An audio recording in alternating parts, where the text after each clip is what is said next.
শেষ তিনটে El Clasico যেখানে একটিতেও কিন্তু জয় পায়নি রিয়াল মাদ্রিদ, শেষ তিনটেতেই জিতেছে বার্সেলোনা।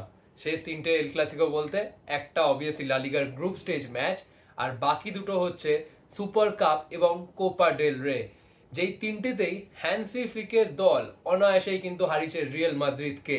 কিন্তু আজকের যে এল ক্লাসিকোটা সেটা কিন্তু বেশ গুরুত্বপূর্ণ। আমরা সব সময় এল ক্লাসিকো দেখতে মুখিয়ে থাকি, কিন্তু আজকের এল ক্লাসিকোটা আরো ইন্টারেস্টিং। তার কারণ আজকের ম্যাচটাই কিন্তু ডিসাইড করবে যে এবারের লা লিগার শিরোপা কার হাতে উঠবে। এই মুহূর্তে বার্সেলোনা টপে রয়েছে ৭৯ পয়েন্ট নিয়ে, আর তার ঠিক পরের দলটাই হচ্ছে রিয়াল মাদ্রিদ ৭৫ পয়েন্ট নিয়ে। তাই দুজনের মধ্যে ফারাক হচ্ছে ৪ পয়েন্টে। সুতরাং আজকের ম্যাচটা যেটা বার্সেলোনার ঘরের মাঠে, বার্সেলোনা যদি কোনো প্রকারের রিয়ালকে হারিয়ে দিতে পারে তাহলে কিন্তু বার্সেলোনা ক্লিয়ার কাট চ্যাম্পিয়ন হয়ে যাবে। তাদেরকে আর এরপর আর যেই শেষ তিনটে রাউন্ড ম্যাচ বাকি রয়েছে লা লিগার গ্রুপ স্টেজে, সেই তিনটেতে বার্সা আর একটা ম্যাচ জিতলেই কিন্তু তারা চ্যাম্পিয়নশিপটা নিশ্চিত করে ফেলবে। সেই জায়গায় দাঁড়িয়ে রিয়াল মাদ্রিদ, যারা বার্সেলোনা থেকে ৪ পয়েন্টে পিছিয়ে রয়েছে, আজকের ম্যাচটা কিন্তু তারা জিততে মরিয়া হয়ে উঠবে। কারণ আজকের ম্যাচটা জিতলে তবেই তারা এই যে শিরোপার যে দৌড় সেখানে কিন্তু তারা টিকে থাকবে। আজকের ম্যাচ জেতার পর তারা প্রে করবে যাতে বার্সেলোনা আরেকটা ম্যাচ হারে এবং রিয়াল বাকি তিনটে ম্যাচ জিততে পারে, তবেই কিন্তু রিয়ালের আশা থাকবে লা লিগা জেতার। আজকের ম্যাচ নিয়ে আলোচনা করব এই ভিডিওতে। প্রথমত আপনাদের সাথে শেয়ার করে নেবো ইনজুরি আপডেটগুলো, দুই দলের কোন কোন প্লেয়ারকে মিস করবে দুই দল সেটা শেয়ার করব। প্রথমেই বার্সেলোনাতে চলে আসি। কালকে প্রি ম্যাচ প্রেস কনফারেন্সে হ্যান্সি ফ্লিক কিন্তু জানিয়ে দিয়েছেন যে তারা জুলস কুন্ডেকে এখনো পাচ্ছে না। জুলস কুন্ডে দীর্ঘদিনের জন্য মাঠের বাইরে রয়েছে চোটের কারণে, আজকের ম্যাচেও কিন্তু অনিশ্চিত তিনি। এরপর লেভানডস্কি এবং আলেজান্দ্রো বালডে, এই দুজন কিন্তু সদ্য চোট ছাড়িয়ে ফিরেছেন, সে কথা জানিয়েছেন হ্যান্সি ফ্লিক। কিন্তু ৯০ মিনিট খেলার জায়গা নেই। বার্সেলোনা হেড কোচ কিন্তু জানিয়ে দিয়েছেন যে এই দুজন প্রথম একাদশে স্টার্ট করার জায়গায় নেই, তারা সাবস্টিটিউট হিসেবে সেকেন্ড হাফে এলেও আসতে পারে। সুতরাং এক কথায় নিশ্চিত যে বার্সেলোনার দুই সাইড ব্যাক এই ম্যাচে হতে চলেছে এরিক গার্সিয়া এবং অন্যদিকে জেরার্ড মার্টিন।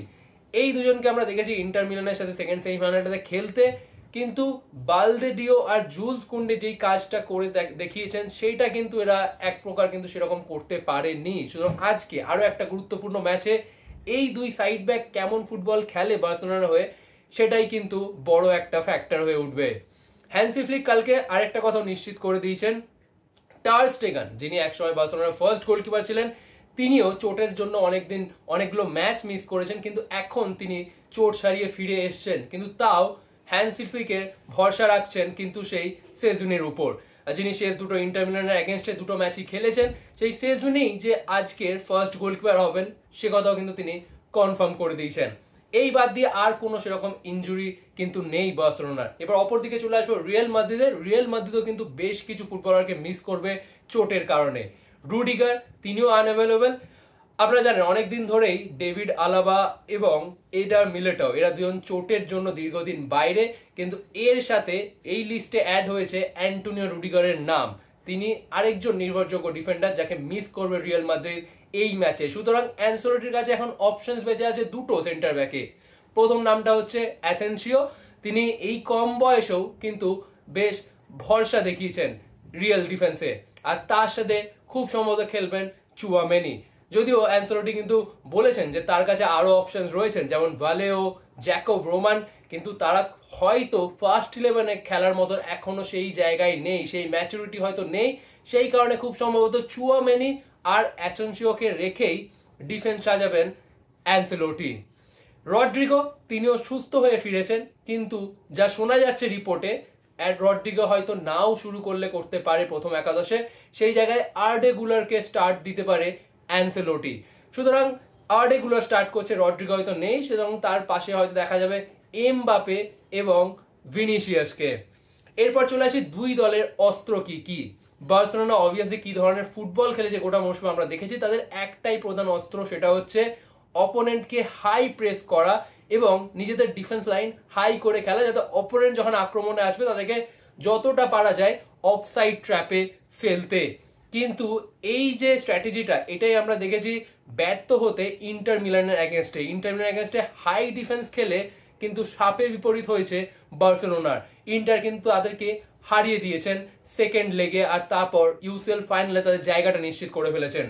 সুতরাং বার্সেলোনার কিন্তু ফুটবলারদের মোরালটা কিন্তু ডাউন হবে। হ্যান্সি ফ্লিক কিন্তু সেটাই বলেছেন প্রি ম্যাচ প্রেস কনফারেন্সে।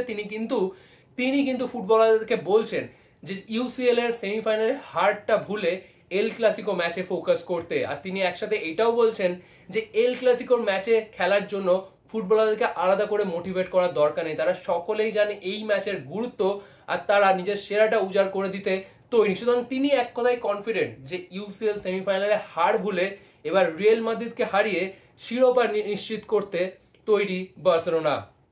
অপরদিকে রিয়েল মাদ্রিদের হেড কোচ অ্যানসেলোটি, তার কিন্তু আজকে প্রধান অস্ত্র হতে চলেছে সেট পিস, সেটা কিন্তু তিনি পরিষ্কার জানিয়ে দিয়েছেন। অবভিয়াসলি বার্সেলোনা যে হাই ডিফেন্স লাইনে খেলে, ইন্টার মিলান ঠিক যেমন তাদেরকে বধ করেছে তাদের স্ট্র্যাটেজি দিয়ে, তেমনই কিছুটা হলেও চেষ্টা করবে রিয়েল মাদ্রিদ। কিন্তু এক কথায় বলা যায় যে সেট পিসটা কিন্তু একটা বড় অস্ত্র হবে রিয়েল মাদ্রিদে। যখনই সেট পিস অপরচুনিটি পাবে রিয়েলকে কিন্তু কাজে লাগাতে হবে, সুতরাং সেটাই কিন্তু একটা বড় অপশন হবে আজকের ম্যাচে রিয়েলের জন্য। সুতরাং সেট পিস অপরচুনিটিটা কতটা কাজে লাগাতে পারে লুকা মডরিচ, চুয়ামেনিরা, সেটাই কিন্তু ডিসাইডিং ফ্যাক্টর হবে আজকের ম্যাচে। কিন্তু ইতিমধ্যেই রিয়েল ড্রেসিং রুমে ঢুকে পড়েছে কোচ অ্যানসেলোটির বিদায়ের কথা, এবং তার সাথে তাদের পরিবর্তন হিসেবে নতুন হেড কোচ আসবে জাভি আলোনসো, তার কথাও কিন্তু ইতিমধ্যে ঢুকে পড়েছে রিয়েল ড্রেসিং রুমে। সুতরাং সেটা কি একটা বড় ইম্প্যাক্ট ফেলবে? কিন্তু কোচ কার্লো অ্যানসেলোটি কোনো মতেই সেই ইম্প্যাক্টটা আসতে দিতে চায় না ফুটবলের মধ্যে। কালকেও তাকে প্রি ম্যাচ প্রেস কনফারেন্সে তাকে জিজ্ঞেস করা হয়েছিল যে আপনার কি এবার রিয়েলের সাথে হানিমুন পিরিয়ডটা শেষ হয়ে যাচ্ছে? তিনি এক কথায় জানিয়ে দিয়েছেন যে রিয়েলের সাথে হানিমুন পিরিয়ড কোনোদিনই আমার শেষ হবে না। রিয়েল, ইন্টার মিলান, এই দুটো ক্লাবের গল্প সারা জীবন আমার বুকে গাঁথা হয়ে থাকবে। আপনারা সবাই ইতিমধ্যে জেনেই গেছেন যে ফ্যাব্রিজো রোমানো এবং বহু ওয়েবসাইটই কিন্তু ইতিমধ্যে রিপোর্ট করেই দিয়েছেন যে এইটাই কার্লো অ্যানসেলোটির শেষ সিজন রিয়েল মাদ্রিদে। এরপর খুব সম্ভবত তিনি ব্রাজিলের হেড কোচ হবেন এবং রিয়েল মাদ্রিদের পরিবর্তিত হেড কোচ হিসেবে আসছেন জাভি আলোনসো। সুতরাং এর মধ্যেও এল ক্লাসিকোর মধ্যে একটা ম্যাচে ফোকাস করা একটু হলেও কঠিন ফুটবলারদের, কিন্তু কোচ কার্লো অ্যানসেলোটি তার যথারীতি চেষ্টা করছেন ফুটবলারকে ম্যাচে ফোকাস করানোর। মাঠে এটা কি ডুয়েল নিয়ে কথা বলতেই হচ্ছে। প্রথমে যেটা বলবো সেটা হচ্ছে অবভিয়াসলি রাফিনা। এই রাফিনাকে আটকানোর দায়িত্ব খুব সম্ভবত হয়তো থাকবে রিয়েল মাদ্রিদের যে রাইট ব্যাক হিসেবে খেলবেন। এবার সেই রাইট ব্যাকটা কি লুকাস ভাস্কুয়েজকে খেলাবেন নাকি ভালভার্ডে, সেটা নিয়ে এখনো কিন্তু জল্পনা রয়েছে। খুব সম্ভবত হয়তো ভালভার্ডেই খেলবে, কারণ ভালভার্ডের গতি রয়েছে, রাফিনার মতন উইঙ্গারকে আটকাতে তিনি সক্ষম হলেও হতে পারেন। এই রাফিনা ইতিমধ্যে কিন্তু ব্যালেন ডিওরের দাবিদার হয়ে উঠেছেন। হয়তো ইউসিএল ফাইনালে বার্সা যেহেতু কোয়ালিফাই করতে পারেনি, সেই ক্ষেত্রে একটু হয়তো তার নামটা নিচের দিকে চলে যাবে, কিন্তু এইবার বার্সেলোনার one of the best footballer কিন্তু এই রাফিনা। ইতিমধ্যে বেশ কয়েকটা প্রচুর গোল করে ফেলেছেন এবং আজকের ম্যাচেও তাকে কিন্তু আটকানো কিন্তু মেন টার্গেট হবে কার্লো অ্যানসেলোটি দলের। এবং তার সাথে অপর উইংয়েও কিন্তু রয়েছে আরেকজন দ্রুত উইঙ্গার, আর তিনি হচ্ছেন লামিল ইয়ামাল। আর ইতিমধ্যে কিন্তু বহু রেকর্ড গড়ে ফেলেছেন তিনি। এই কম বয়সে তিনি যে প্রতিভা দেখিয়েছেন সত্যি সেটা আশ্চর্যজনক। সুতরাং এই লামিল ইয়ামালকেও আটকানোর দায়িত্ব খুব সম্ভবত হবে রিয়েলের লেফট ব্যাক, আর সেই লেফট ব্যাকেরও কিন্তু আজকে কাজটা বেশ কঠিন। এই লামিল ইয়ামালকে কিন্তু আটকাতে ইন্টার মিলানের ডিফেন্ডাররা কিন্তু বেশ কঠিন পরিস্থিতিতে পড়েছে। সুতরাং রিয়েলকে এই দুটো উইঙ্গারকে কিন্তু আজকে শান্ত রাখতে হবে, আর সেটাই কিন্তু গড়ে দেবে আজকে ম্যাচের ভাগ্য। এরপর চলে আসি রিয়েলের অ্যাটাকাররা, এমবাপে এবং ভিনিসিয়াস। এই জুটিটা এখনো পর্যন্ত সেইভাবে কিন্তু সফল হতে পারেনি যতটা আমরা এক্সপেক্ট করেছিলাম, কিন্তু আজকের ম্যাচে অ্যানসেলোটি চাইবে যে এই জুটিটা আজকে রিয়েলকে জয় এনে দেয়। এমবাপে, ভিনিসিয়াস কি নেই তাদের স্কিল, গতি সবকিছু, কিন্তু সেইভাবে এখনো বড় কাটা হয়ে উঠতে পারেনি বিপক্ষ দলের। কিন্তু আজকে অ্যানসেলোটি চাইবে বার্সেলোনার ডিফেন্সের জন্য যেন একটা বড় কাটা হয়ে ওঠে এই এমবাপে এবং ভিনিসিয়াস। ম্যাচটা কিন্তু আজকে নির্ধারণ করবে মাঝমাঠও, কারণ দুই দলের মাঝমাঠই কিন্তু বেশ স্ট্রং। যেটা আমি বললাম, বার্সেলোনা কিন্তু হাই প্রেসিং ফুটবল খেলার চেষ্টা করে, এবং সেই জায়গায় রিয়েল মাদ্রিদের মিডফিল্ডে কিন্তু অনেকটা স্ট্রং থাকতে হবে। বেলিংহাম, মডরিচ বা যেই খেলুক তাদের কিন্তু আজকে বেশ সচেতন থাকতে হবে। কাউন্টার অ্যাটাকের জন্য কিন্তু একটা বড় ভূমিকা নেওয়াতে হবে রিয়েল মাদ্রিদের মাঝমাঠকে। তো উইদাউট এনি ডাউট একটা গ্রিপিং ব্যাটল দেখতে চলেছে আমরা আজকে রাতে, আর ম্যাচটা হচ্ছে ঠিক রাত 7:30টায়। আপনারা অনেকে হয়তো জিজ্ঞেস করবেন যে ম্যাচটা কোথায় দেখবেন, ম্যাচটার আসলে স্ট্রিমিং প্ল্যাটফর্মটা চেঞ্জ হয়েছে। কয়েকদিন আগে অবধি GXR ওয়ার্ল্ডে দেখাচ্ছিল লালিগার ম্যাচগুলি, বাট এখন সেই স্ট্রিমিং প্ল্যাটফর্ম চেঞ্জ হয়েছে ফ্যান কোডে গিয়ে লালিগা বা ম্যাচ ডে সাবস্ক্রিপশন নিয়ে আপনারা কিন্তু ম্যাচটা দেখতে পারবেন। ভিডিওটা যদি ভালো লেগে থাকে অবভিয়াসলি লাইক, শেয়ার এবং সাবস্ক্রাইব করে দিন। কিন্তু শেষ করার আগে আপনারাও আপনাদের মতামত জানিয়ে দেবেন আজকের ম্যাচ নিয়ে কমেন্ট সেকশনে, আর অবশ্যই প্রেডিকশনটা জানাতে একদমই ভুলবেন না।